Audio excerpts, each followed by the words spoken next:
Nós vamos ler um texto que se encontra no livro de Êxodo, capítulo 3, a partir do versículo 1. Êxodo, capítulo 3, o segundo livro da Bíblia. Queria que você, na sua casa, pudesse estar abrindo a palavra, para meditarmos um pouco juntos nesse momento, nesse tempo que o Senhor tem separado para nós refletirmos na sua palavra. Êxodo capítulo 3, a partir do versículo 1. Êxodo 3, a partir do versículo 1. A palavra do Senhor nos diz: apacentava Moisés o rebanho de Jetro, seu sogro, sacerdote de Midian, e levando o rebanho para o lado ocidental do deserto, chegou ao monte de Deus, a Horebe. Apareceu-lhe o anjo do Senhor numa chama de fogo, no meio de uma sarça. Moisés olhou, e eis que a sarça ardia no fogo, e a sarça não se consumia. Então disse consigo mesmo: irei para lá, e verei essa grande maravilha, porque a sarça não se queima. Vendo o Senhor que ele se voltava para ver, Deus, do meio da sarça, o chamou e disse: Moisés, Moisés. Ele respondeu: eis-me aqui. Deus continuou: não te chegues para cá, tira as sandálias dos pés, porque o lugar em que estás é terra santa. Disse mais: eu sou o Deus de teu pai, o Deus de Abraão, o Deus de Isaque e o Deus de Jacó. Moisés escondeu o rosto porque temeu olhar para Deus. Disse ainda o Senhor: certamente vi a aflição do meu povo que está no Egito, e ouvi o seu clamor por causa dos seus exatores. Conheço-lhe o sofrimento. Por isso, desci a fim de livrá-lo da mão dos egípcios e para fazê-lo subir daquela terra, uma terra boa e ampla, terra que mana leite e mel, o lugar do cananeu, do eteu, do amorreu, do ferezeu, do eveu e do jebuseu, pois o clamor dos filhos de Israel chegou até mim, e também vejo a opressão com que os egípcios os estão oprimindo. Vem agora, e eu te enviarei a Faraó, para que tires o meu povo, os filhos de Israel, do Egito. Então disse Moisés a Deus: quem sou eu para ir a Faraó e tirar do Egito os filhos de Israel? Deus lhe respondeu: eu serei contigo, e este será o sinal de que eu te enviei. Depois de haveres tirado o povo do Egito, servireis a Deus neste monte. Disse Moisés a Deus: eis que quando eu vier aos filhos de Israel e lhes disser: o Deus de vossos pais me enviou a vós outros, e eles me perguntarem: qual é o seu nome? Que lhes direi? Disse Deus a Moisés: eu sou o que sou. Disse mais: assim dirás aos filhos de Israel: eu sou, me enviou a vós outros.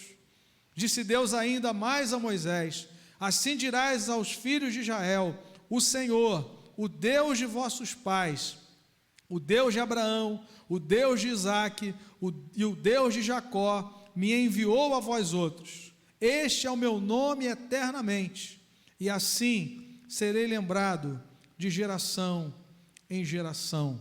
Que o Senhor nos abençoe com a leitura da sua palavra. Quem é que tem o poder de intervir e mudar a história? Sobre isso que eu quero pensar com os amados nessa noite. O contexto dessa passagem bíblica é a escravidão experimentada pelos descendentes de Abraão, de Isaque e de Jacó, que tiveram que descer ao Egito, e numa altura em que José, que era filho de Jacó, se tornou essa ponte, esse instrumento para que a família de Jacó descesse ao Egito. E nós percebemos então que nós biblicamente entendemos e cremos e lemos na palavra que foi um tempo de muito desenvolvimento do povo, um tempo em que o povo de Deus experimentou crescimento. Mas a Bíblia nos fala que José morreu E aquele faraó que era favorável a José e a sua família também morreu. E o novo faraó que se levantou, ele se tornou opressor do povo de Israel. Ele começou a enxergar nesse povo uma ameaça para o Egito. Na verdade, amados irmãos, era a mão de Deus por trás desse sentimento até mesmo de Faraó, porque o povo de Deus tinha uma vocação missionária. Deus tinha promessa para esse povo de que eles iam herdar uma terra, que eles seriam uma nação livre. E esse tempo estava chegando. E nós percebemos que a situação estava se tornando tão grave, a vida se tornou tão amarga, que o povo de Israel, os filhos de Israel, se uniram para clamar ao Senhor. Se você olhar comigo aí no final do capítulo 2, que é o contexto imediato aí do texto que lemos, o texto diz no capítulo 2, no versículo 23, decorridos muitos dias, morreu o rei do Egito, os filhos de Israel gemiam sob a servidão e por causa dela clamaram, e o seu clamor subiu a Deus. A situação se tornou insuportável, o povo percebeu, só há uma saída para nós.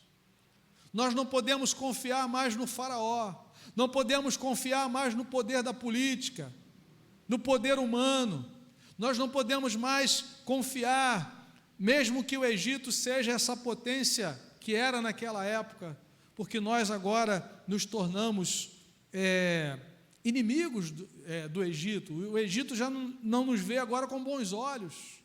E a Bíblia diz que o povo então, gemendo, clama a Deus. E eu queria então que você percebesse que o Deus revelado na Escritura é o Deus que age na história, é o Deus que ouve a oração do seu povo, é o Deus que glorifica o seu nome nas nações, é um Deus que escreve a história. Por isso, o versículo 24 diz: ouvindo Deus o seu gemido, lembrou-se da sua aliança com Abraão, com Isaque e com Jacó. Veja, ouvindo Deus o seu gemido, lembrou-se da sua aliança. Verso 25, e viu Deus os filhos de Israel e atentou para a sua condição. O Deus da Escritura é o Deus que ouve o nosso clamor, é o Deus que se lembra da sua aliança, é o Deus que atenta para a nossa condição. E o que nós lemos no capítulo 3 é exatamente a resposta de Deus a esse clamor. Qual foi a resposta de Deus a esse clamor? Deus chama um homem para ser usado por ele na história. Irmãos, esse é um tempo muito importante para nós crescermos no conhecimento de Deus, no conhecimento da soberania de Deus, como Deus age na história de uma forma soberana, mas usa as nossas vidas para participarmos daquilo que Ele está fazendo. É interessante. A soberania de Deus não anula a nossa responsabilidade, a nossa participação na história. O povo de Deus clama por uma intervenção e Deus levanta um homem chamado Moisés. Irmãos, nesse tempo em que nós clamamos, nesse tempo que nós estamos orando pela situação do mundo, nós somos resposta de Deus para que vidas sejam impactadas pela glória do Senhor, pela palavra de Deus, pelo Evangelho de Cristo. Não é momento de nós ficarmos assistindo as coisas acontecerem, é tempo da igreja, é tempo dos filhos de Deus se manifestarem. Por isso, a resposta de Deus a esse clamor do povo foi levantar um homem que tinha os seus compromissos, um homem que tinha a sua profissão, um homem que tinha sido criado no Egito, mas saiu dali fugido, ameaçado de morte, e vai para o deserto, vai para Midian, e passa 40 anos lá, agora como pastor de rebanho, cuidando de ovelha, do gado do seu sogro. E o versículo 1 do capítulo 3 nos diz isso, que ele apacentava o rebanho do seu sogro. Ele leva o rebanho para o lado ocidental do deserto e ele chega ao monte de Deus. Ele chega no momento da transformação, Todos nós precisamos chegar ao monte de Deus, todos nós precisamos chegar nesse ponto em que Deus se revela às nossas vidas, porque do contrário a nossa vida vai continuar a mesma. Há uma grande tendência em nós em mantermos as coisas como elas estão. E o que nós estamos vendo nesse tempo é Deus mexendo com a nossa agenda, é Deus mexendo com a estrutura da humanidade. Nós não podemos continuar da mesma forma. É interessante, nós percebemos algumas coisas que estão acontecendo nesse tempo. Uma delas é a restauração da natureza. Deus nos entregou um planeta azul, amados irmãos, e nós transformamos esse planeta em cinza. O céu de São Paulo está mais limpo. O céu de muitas capitais está mais limpo.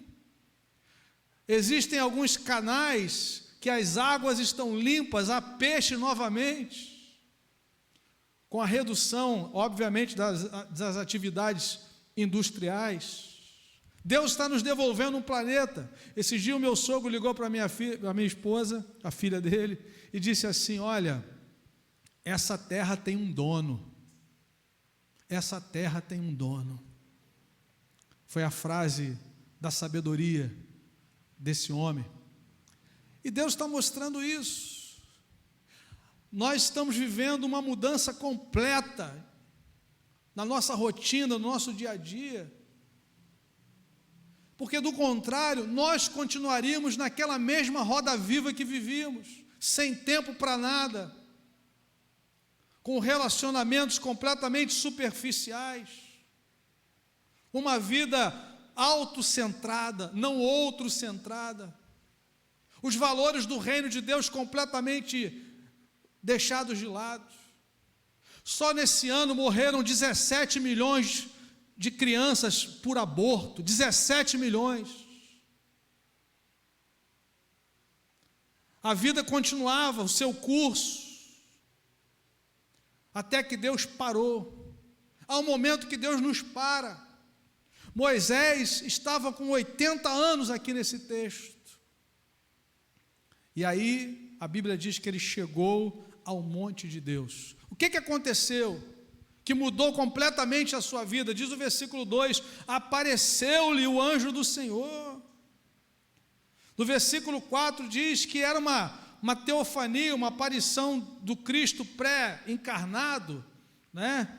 Vendo o Senhor, ele vê o Senhor, esse anjo do Senhor é o Senhor. Na sua aparição antes da encarnação, Jesus, a Bíblia diz que Jesus é o Verbo, é o Deus eterno que se fez homem, mas há aparições do Cristo pré-existente no Antigo Testamento, e ele se revela aqui. Ele chama Moisés, e Moisés é a resposta ao clamor do povo de Israel. Nós estamos clamando, irmãos.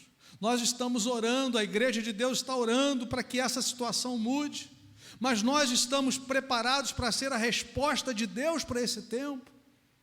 Nós estamos disponíveis para sermos bênção, para que quando a vida voltar à sua normalidade, se é que isso vai acontecer, ou quando vai acontecer, obviamente que vamos voltar ao trabalho, vamos voltar, aqueles que estudam vão voltar às suas aulas, à universidade ou à escola, mas como isso vai acontecer?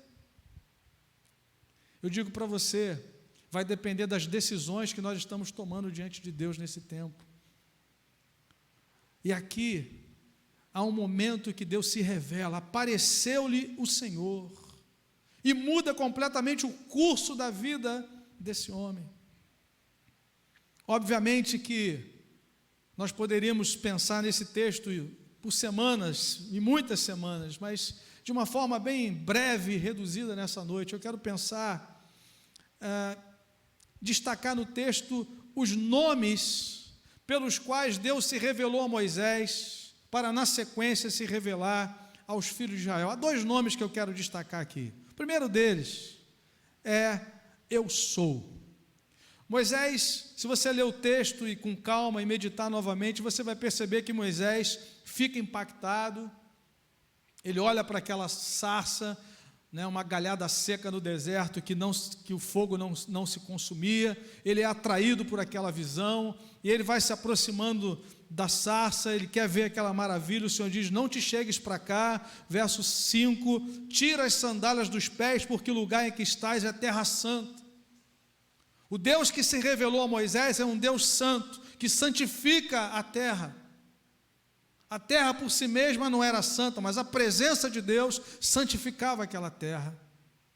Nós estamos diante de um Deus que é santo, de um Deus que é soberano. E Moisés é completamente impactado por aquela visão. Ele é chamado por Deus. O Senhor diz: eu conheço o sofrimento do meu povo, eu vou enviar você. Eu desci a fim de livrá-lo, diz o versículo 8, e você é a minha resposta, você é a pessoa que eu chamei. Vem agora, verso 10, e eu te enviarei a Faraó para que tires o meu povo, os filhos de Israel, do Egito. E aí começam os questionamentos de Moisés: quem sou eu? Eu não sei falar. Se nós lermos o contexto, entrarmos no capítulo 4, há muitas demandas de Moisés, que na verdade são legítimas, porque quando nós pensamos no tamanho, na dimensão daquilo para o qual Deus estava lhe chamando, é algo muito grande. Mas irmãos, o Deus que dá a visão, dá a provisão. Deus falou assim: eu serei contigo. Versículo 12, Moisés diz: quem sou eu? Deus diz: eu serei contigo, eu vou dar condições. E é interessante que quando Deus avisa Moisés que a sua missão é libertar o povo de Israel do Egito e levá-lo à terra da promessa, o Senhor diz assim no verso 19: eu sei, porém, que o rei do Egito não vos deixará ir, a não ser se não for obrigado por mão forte.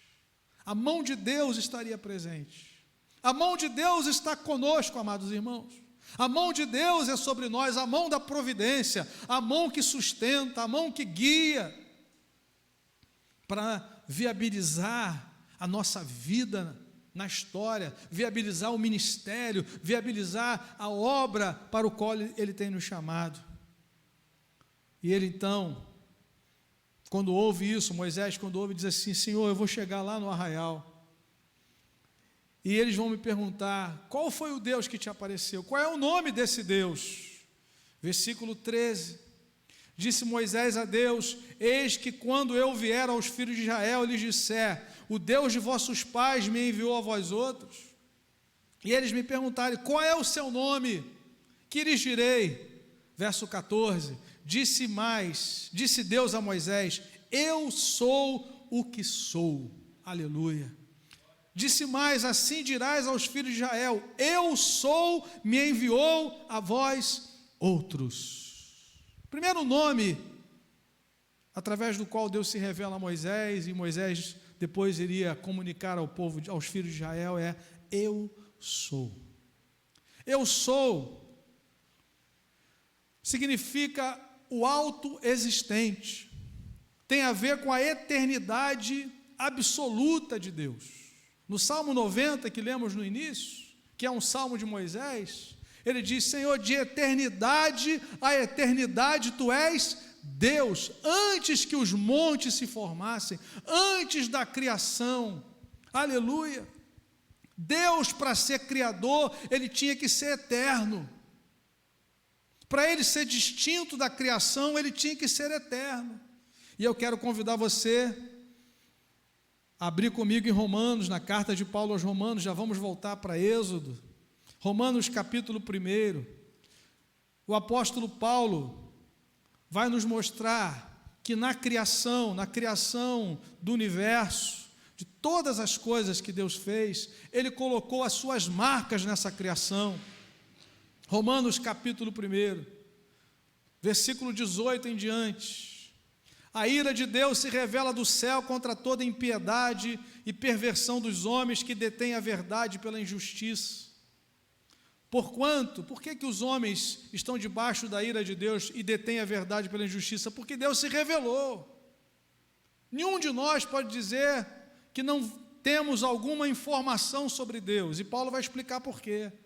Verso 19: porquanto o que de Deus se pode conhecer é manifesto entre eles, entre os homens, porque Deus lhes manifestou.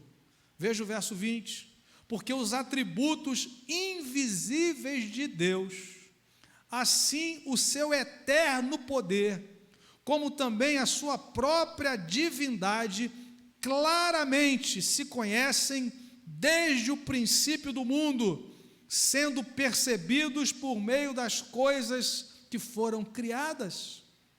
Tais homens são por isso indesculpáveis, porquanto, tendo conhecimento de Deus, não o glorificaram como Deus, nem lhe deram graças, antes se tornaram nulos em seus próprios raciocínios, obscurecendo-lhes o coração insensato. Percebam, a palavra diz que na criação Deus colocou os seus atributos claramente, são vistos claramente, a sua própria divindade e ainda o seu eterno poder.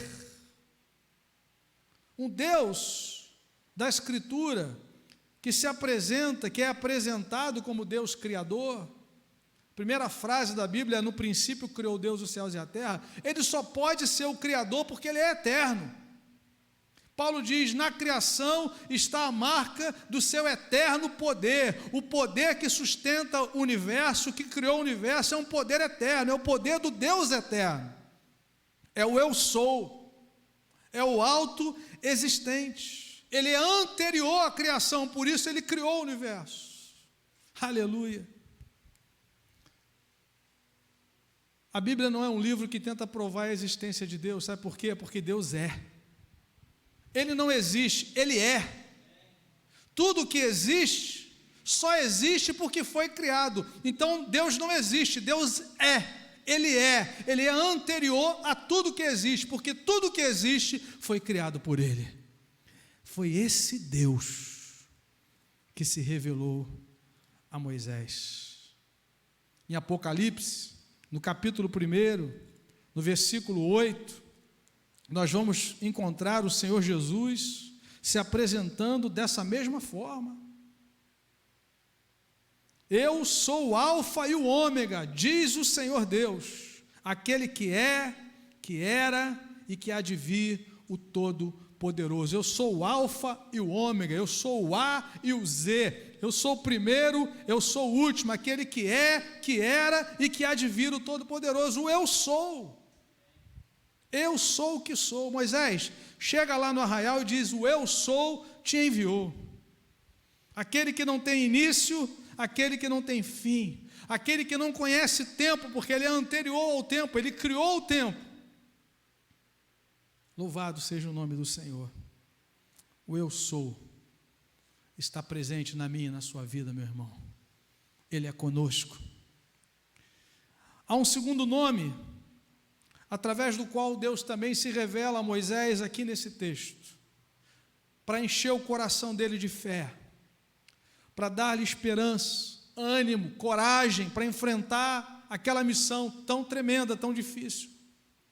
Deus diz a ele, versículo 15, disse Deus ainda mais a Moisés, ou seja, além de se revelar como eu sou, o autoexistente, o que não foi criado por ninguém, o que é anterior à criação, o que é a causa de toda a existência, o que move todas as coisas, Deus também se apresenta como um Deus pessoal. Disse Deus ainda a Moisés: assim dirás aos filhos de Israel: o Senhor, o Deus de vossos pais, o Deus de Abraão, o Deus de Isaque e o Deus de Jacó me enviou a vós outros. Este é o meu nome eternamente, e assim serei lembrado de geração em geração. Quando Deus se apresenta como Deus de Abraão, Isaque e Jacó, há algumas verdades aqui nesse nome. Primeira, Ele é um Deus pessoal, é um Deus de pessoas, um Deus que se revela pessoalmente na história. Abraão é alguém que tinha nome, que tinha família, que nasceu numa cidade, que tinha profissão. É um Deus pessoal. Não é um Deus de uma religião à parte da história, não é um Deus que se revela a pessoas como a mim e a você. É um Deus que se revela na nossa individualidade e na complexidade das nossas vidas. Abraão foi chamado por Deus, Gênesis capítulo 12. Deus falou para ele que ele seria pai de uma grande nação, mas ele não tinha filhos. Ele era de idade avançada, sua esposa também tinha uma idade avançada e era estéril. Ou seja, Deus é o Deus que se revela a homens e mulheres com as suas dificuldades, com as suas limitações. Mas Ele é o Deus pessoal. Ele é o Deus que fez com que Abraão e Sara tivessem Isaac. Ele é o Deus que cumpre as suas promessas. Ele é o Deus de Jacó. O homem que enganava as pessoas, o homem que enganou o seu irmão, que se aproveitou de uma fraqueza do seu irmão. A Escritura diz que Esaú foi impuro, profano, abriu mão do seu direito de primogenitura, mas Jacó estava ali, preparado para aquele momento. Enganou seu pai, vivia enganando as pessoas, até que um dia ele teve um encontro com esse Deus que mudou a sua vida e mudou o seu nome. Ele passa a se chamar Israel, vencedor de Deus, príncipe de Deus, não mais Jacó, enganador, porque Deus é o Deus de pessoas. Talvez você olhe para a sua vida e pense assim, mas como é que eu posso servir a esse Deus, sendo tão falho como eu sou, tão falha como eu sou? Deus é o Deus da graça, Deus é o Deus que transforma, Deus é o Deus que perdoa, Deus é o Deus que liberta as nossas vidas, através do sacrifício do seu Filho Jesus. Esse nome, Deus de Abraão, de Isaac e Jacó, significa também que Ele é o autor da história da salvação. Quando você lê a Bíblia de Gênesis e Apocalipse, há uma grande história na Escritura, uma só. Embora nós vejamos várias histórias acontecendo, mas na verdade é uma história só, é a história da redenção, que começou quando? Na eternidade. A Bíblia diz que o sangue de Jesus foi conhecido antes da fundação do mundo.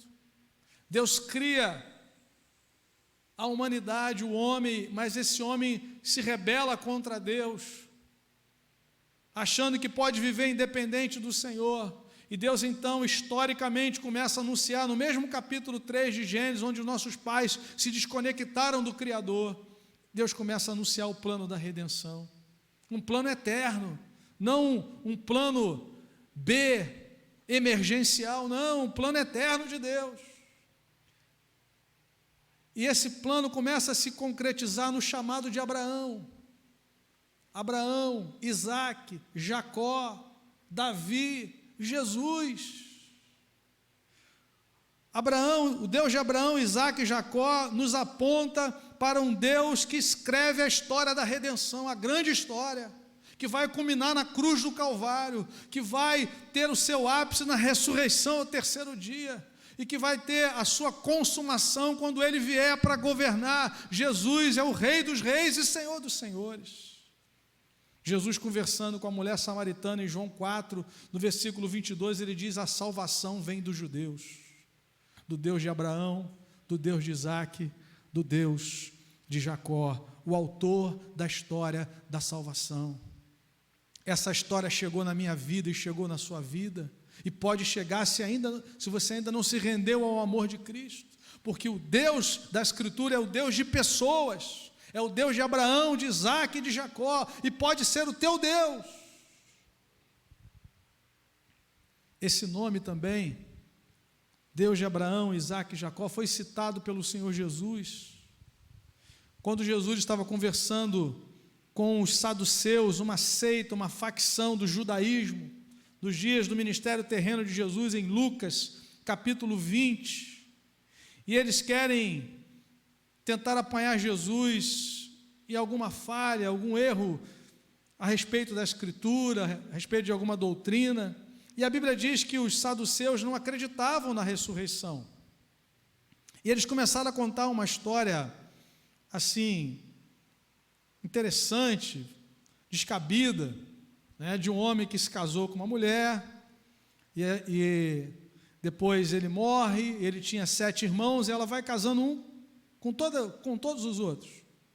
Eles trazem a Jesus uma lei que havia no Antigo Testamento, a lei do levirato, quando um irmão falecia, o outro irmão ia, se casava com a viúva para que a descendência continuasse, a história familiar continuasse. E eles vêm com essa história. A palavra diz, versículo 27, Lucas 20, chegando alguns dos saduceus, homens que dizem não haver ressurreição, veja, o ponto deles é esse, eles não criam na ressurreição dos mortos. Perguntaram-lhe: mestre, Moisés nos deixou escrito que se morrer o irmão de alguém, sendo ele casado e não deixando filhos, seu irmão deve casar com a viúva e suscitar descendência ao falecido. Ora, aí vem a história deles. Havia 7 irmãos, o primeiro casou e morreu sem filhos, o segundo, o terceiro também desposaram a viúva. Igualmente os 7 não tiveram filhos e morreram. Por fim morreu também a mulher. Esta mulher, pois no dia da ressurreição, de qual deles será esposa? Porque os 7 a desposaram. Eles estão aqui zombando, eles estão aqui brincando com uma doutrina tão tratada na Escritura, tanto no Antigo Testamento e sobretudo no Novo Testamento, a partir da ressurreição de Jesus, porque Jesus é o primeiro da ressurreição, como diz Paulo aos Coríntios na primeira carta, no capítulo 15. E aí, no versículo 34, o texto diz assim: então lhes acrescentou Jesus, os filhos deste mundo, nesse tempo agora, na história, casam-se, dão-se em casamento. Mas os que são havidos por dignos de alcançar a era vindoura e a ressurreição dentre os mortos, Jesus afirma que a ressurreição, não casam, nem se dão em casamento, pois não podem mais morrer, porque são iguais aos anjos e são filhos de Deus, sendo filhos da ressurreição, e que os mortos hão de ressuscitar. Perceba agora o verso 37, Moisés o indicou no trecho referente à sarça, quando chama o Senhor, o Deus de Abraão, o Deus de Isaque, o Deus de Jacó. Ora, Deus não é Deus de mortos, e sim de vivos, porque para Ele todos vivem.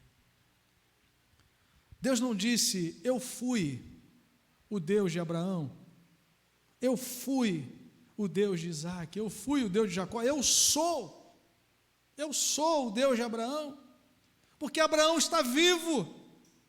Abraão creu em Deus, Jacó creu em Deus, filhos da ressurreição.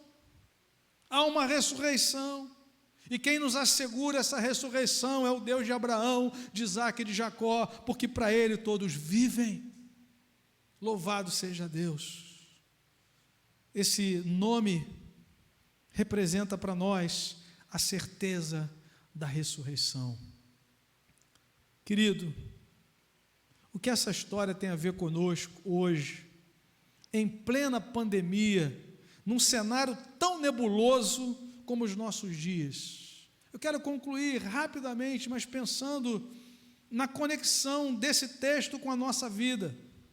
Primeiro, essa história nos apresenta um Deus que intervém na história, de uma forma especial, quando Ele é buscado. Os filhos de Israel clamaram a Ele, e Ele atendeu e atentou para a condição deles.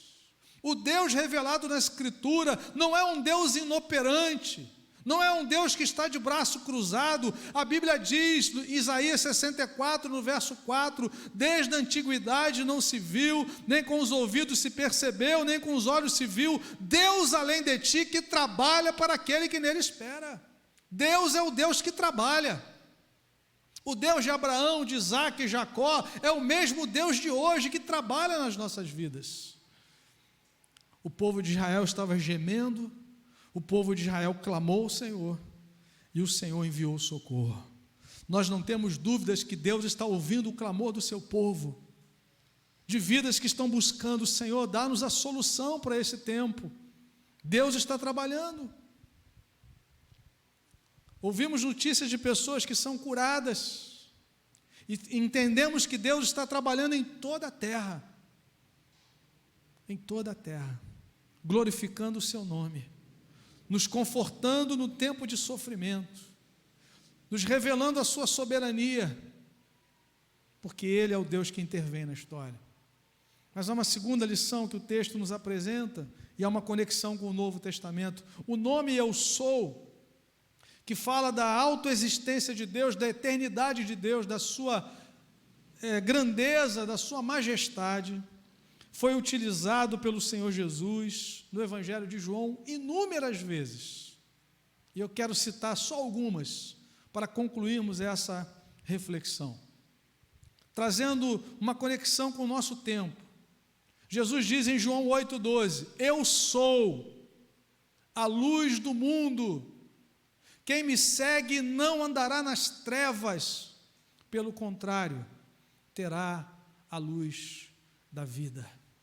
Jesus é quem nos ilumina e nos guia, e nós precisamos dessas realidades a cada dia, sobretudo em tempos difíceis. Como nós precisamos dessa luz que é Cristo, daquele em quem está toda a ciência, diz a palavra, todo o conhecimento. Quanta dureza de coração no nosso tempo. Imagine esse mundo buscando a presença de Deus, dizendo: Senhor, dá-nos entendimento, mas ainda há dureza de coração.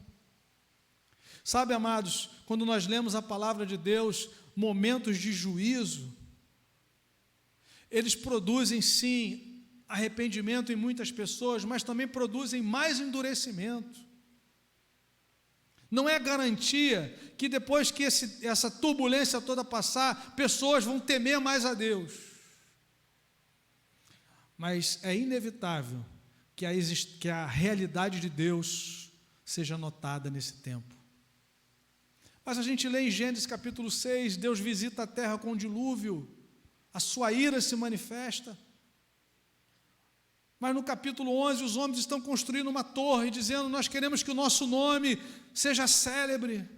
Não é garantia que esse tempo de juízo, esse tempo tremendo que nós estamos vivendo, seja garantia de mudança. Mas eu creio que muitas vidas vão ser transformadas, estão sendo transformadas pelo poder do Espírito Santo. Quem muda um coração é o Espírito Santo de Deus. E nós, como igreja, devemos orar para que essa obra do Espírito venha visitar vidas, seja concreta na vida de pessoas. Você tem orado pelos seus queridos, para que eles sejam convertidos a Cristo. Você tem orado pelas nações, para que pessoas possam experimentar essa luz de Jesus. Eu sou a luz do mundo, quem me segue não andará nas trevas. Andar nas trevas é andar numa esfera onde o pecado governa, domina, onde a opressão domina, onde há falta de esperança, de perspectiva, onde há medo do futuro, medo da morte. Jesus nos liberta disso. Ele diz: eu sou a luz do mundo, quem me segue não andará nas trevas, mas terá a luz da vida. Ele quer que você tenha a luz da vida. Jesus diz em João 10, verso 11: eu sou o bom pastor. O bom pastor dá a vida pelas ovelhas. No versículo 14 ele diz: eu sou o bom pastor, conheço as minhas ovelhas e elas me conhecem a mim. Versículo 27, eu lhes dou a vida eterna, jamais perecerão e ninguém as arrebatará da minha mão. Jesus está nos prometendo segurança na história, segurança para as nossas vidas, para aqueles que são suas ovelhas, que o reconhecem como supremo pastor. Ele diz: eu sou o bom pastor dá a vida pelas ovelhas. Você já reconheceu que Jesus deu a vida por você, e Ele quer te dar segurança na história. Em tempos de luta, o pastor atravessa as lutas e vai junto com o seu rebanho. Ainda que eu ande pelo vale da sombra da morte, não temerei, porque Tu estás comigo. Segurança na história. Mas Jesus também é segurança para a eternidade. João 11, 25, eu sou a ressurreição e a vida, quem crê em mim, ainda que morra, viverá. Jesus Em Jesus nós temos a certeza da futura ressurreição e da vida eterna. Segurança. Jesus também diz em João 15, versículo 5, eu sou a videira, vós os ramos. Quem permanece em mim e eu nele, esse dá muito fruto, porque sem mim nada podeis fazer. Em Jesus a nossa vida encontra significado. Há um novo significado para nós agora, que é vivermos em comunhão com Ele.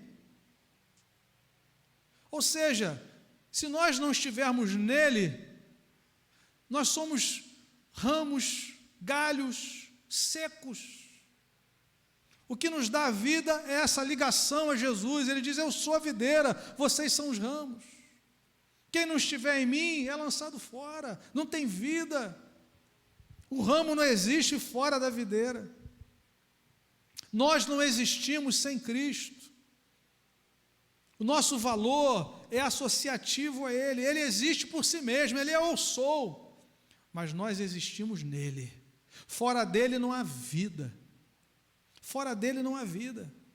E esse versículo também nos fala de dependência. Dependência do Senhor. Sem mim nada podeis fazer. Quanta gente querendo fazer sozinho.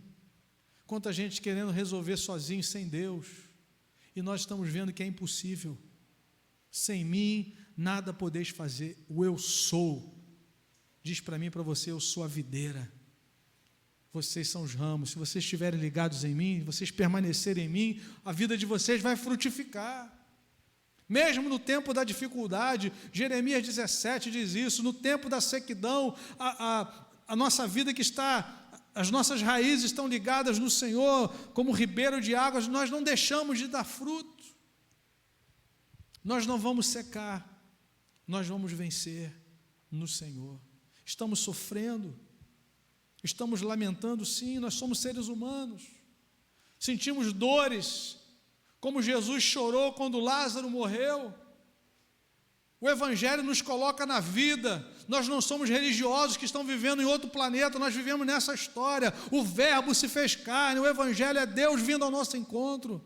É Deus sofrendo rejeição em Cristo, é Deus sendo rejeitado, odiado, morrendo na cruz, mas ressuscitando, nos dando vida eterna, nos ensinando a nos compadecermos, a termos empatia. Discípulo de Jesus está sofrendo com as pessoas que estão enlutadas.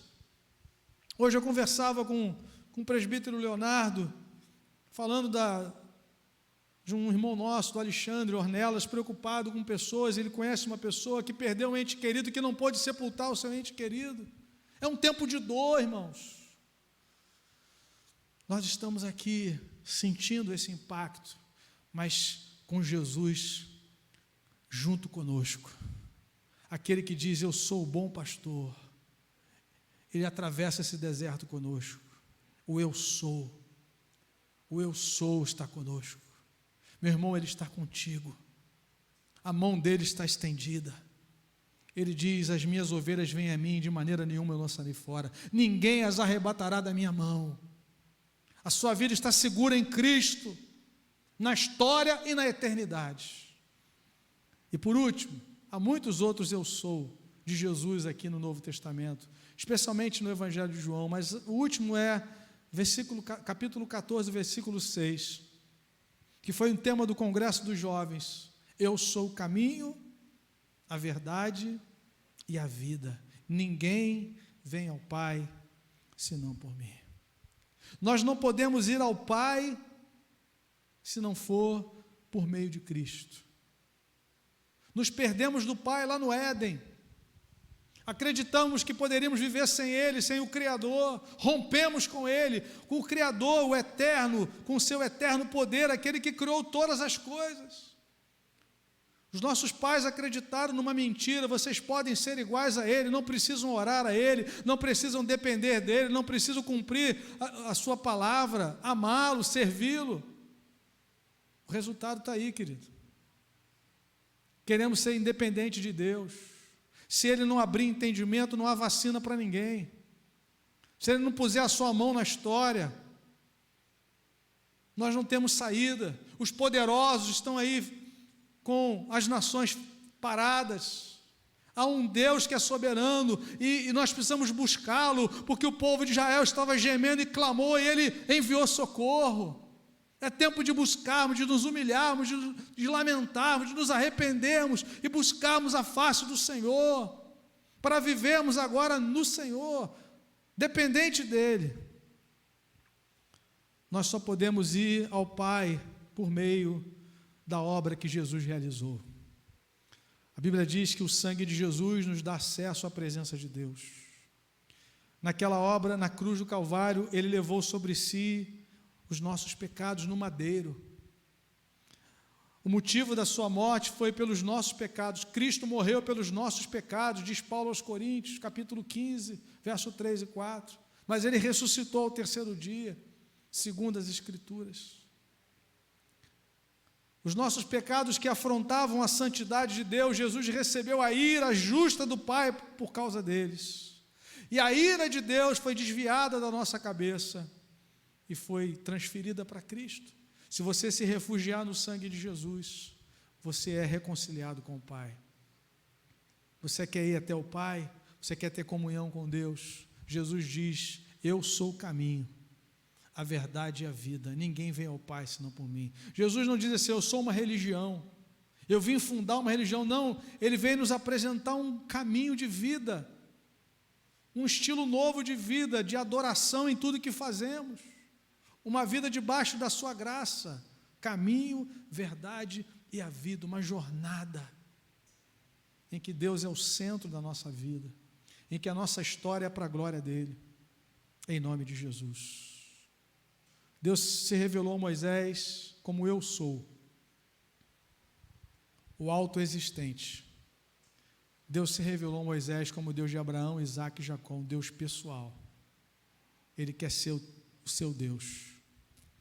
Busque a presença dEle, se humilhe diante dEle, em nome de Jesus. Que o Senhor te abençoe, que Ele nos ajude a enfrentarmos esse tempo tão nebuloso, mas desfrutando da sua presença, da sua sabedoria, do seu conforto, que só o seu Espírito pode nos dar, para que possamos superar esse tempo e nos fortalecermos nele, para a glória do seu nome. Vamos orar em nome de Jesus, vamos buscar a presença desse Deus. Aí na sua casa, fale com Ele. Você que está nos ouvindo, você que ainda não abriu o seu coração e reconheceu a obra de Cristo por você, invoque o nome do Senhor, diga: Senhor, eu quero reconhecer que o Senhor é o grande eu sou, que o Senhor é um Deus pessoal, de Abraão, Isaque e Jacó. Eu quero que o Senhor seja o meu Deus, o Deus da minha vida, o Deus da minha família, o Deus que vai mudar a história da minha família. Talvez lá na sua família, histórias repetitivas, de medo da morte, de insegurança. É tempo de você receber a luz da vida. Jesus diz: eu sou a luz do mundo. Quem me segue não andará nas trevas. É hora de você sentir segurança daquele que diz: eu sou o bom pastor, eu dou a vida pelas minhas ovelhas. Você que anda inseguro, com medo, com incertezas, é hora de você reconhecer aquilo que Jesus disse: eu dou a vida eterna às minhas ovelhas, aquelas que me conhecem, aquelas que se rendem ao meu amor. Ninguém as arrebatará da minha mão. É hora de você tomar uma decisão, a mais importante de todas. Quem é o Senhor da sua vida? Quem é o seu Salvador? Quem é a sua base de segurança? Que seja o Senhor Jesus, o eu sou, o Todo-Poderoso. Senhor, obrigado, Senhor. Obrigado por tua presença. Obrigado pelo teu amor. Obrigado pela tua palavra. Obrigado porque tu és o Deus que intervém na história. O Senhor não está de braços cruzados. O Senhor está agindo. O Senhor está se movendo. O teu nome está sendo glorificado. Esse processo, Pai amado, nos leva a dependermos de ti, Senhor. Nós não temos controle sobre isso, mas o Senhor tem. E por isso a tua sabedoria revelada na tua palavra, a sabedoria do Senhor revelada em tua palavra, nos convida a confiarmos em ti, a entregarmos o domínio, o governo da nossa vida nas mãos daquele que tem todo o poder, daquele que é o grande eu sou, daquele que é o alfa e o ômega, o princípio e o fim, aquele que já sabe o fim das coisas, antes delas acontecerem. Por isso, Senhor, a nossa vida está nas tuas mãos. Nós declaramos que reconhecemos o senhorio de Jesus Cristo sobre as nossas vidas, individualmente e como igreja, para a glória do teu nome. E nós descansamos no teu poder e na tua sabedoria, em nome de Jesus. Amém. Aleluia.